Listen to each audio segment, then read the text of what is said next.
La parole est à Monsieur Jean-Jacques Michaud. Monsieur le président, monsieur le ministre, ma question porte sur la situation particulièrement préoccupante de l'accès aux soins dans le département de l'Ariège. En effet, ce département, comme d'autres, est touché de plein fouet par les effets d'une désertification médicale galopante qui ne cesse d'inquiéter la population, les personnels soignants et l'ensemble des élus de ce territoire. Cette pénurie de médecins conduit bon nombre d'Ariégeois à ne plus disposer de médecins référents. En parallèle, nos hôpitaux se trouvent aussi en grande difficulté. C'est le cas notamment du centre hospitalier Ariège-Couserans, le CHAC, et du centre hospitalier intercommunal des vallées de l'Ariège, le CHIVA. Pour ce qui est du CHAC, j'ai interpellé le ministre de la Santé par écrit il y a plusieurs semaines et j'attends sa réponse. Je veux évoquer avec vous aujourd'hui le problème du CHIVA et plus particulièrement celui des urgences. Ce service manque cruellement de personnel, en particulier de médecins urgentistes. 6 médecins manquent, conduisant la direction à fermer les urgences de Lavelanet. Cette situation est intolérable car les urgences de Lavelanet desservent le Pays d'Olme, mais aussi des zones montagneuses comme le Quérigut, le Pays de Sceaux, le Chalabrais situé dans le département voisin de l'Aude. Ses habitants se trouvent à plus d'1 heure du service d'urgence du CHIVA, augmentant ainsi les risques de mortalité. C'est d'ailleurs ce que montre la récente étude réalisée par l'Association des maires ruraux de France. Les habitants du rural vivent 2 ans de moins que ceux des villes.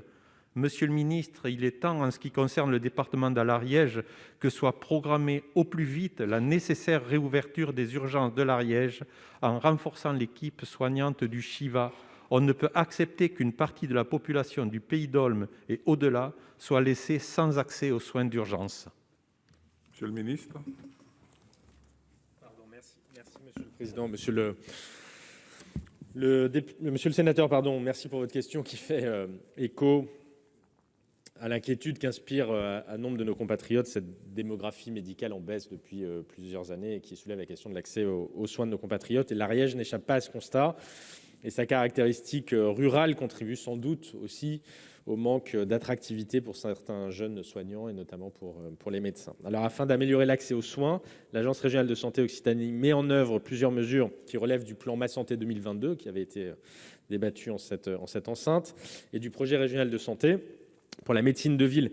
Car la question des urgences, vous le savez très bien, ne concerne pas que les urgences, c'est bien la question de l'amont notamment. Alors s'agissant de la médecine de ville, l'Agence régionale de santé a reconnu l'ensemble du département comme prioritaire du fait de la baisse de la démographie médicale depuis 4 ans. Et grâce au futur zonage médecin, une aide à l'installation de 50 000 € sera proposée à tous les médecins, mais aussi aux dentistes qui s'installeront, car il y a aussi, je crois, sur les spécialistes, des problèmes de démographie dans votre département. Sur le plan hospitalier, les 2 établissements, donc le CHAC et le CHIVA, utilisent les dispositifs réglementaires qui favorisent l'attractivité de l'hôpital public.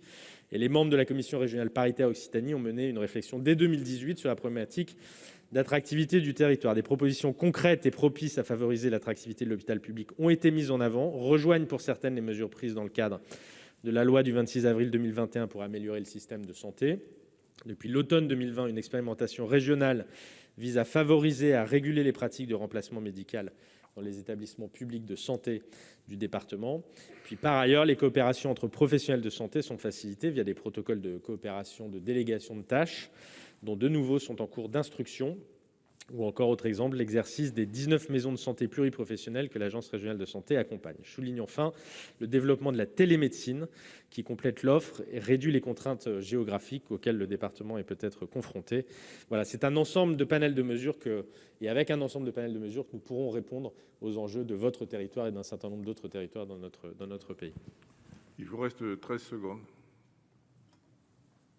Oui, monsieur le ministre, j'entends bien toutes vos considérations, mais aujourd'hui, en Ariège, il y a des gens qui souffrent, qui sont mis en danger, des pompiers qui mettent plus de 3 heures pour porter des patients jusqu'au CHIVA et donc mettent en danger en plus des personnes qui auraient besoin derrière de secours. C'est une compétence de l'État et c'est à l'État d'aider les territoires à régler cette question.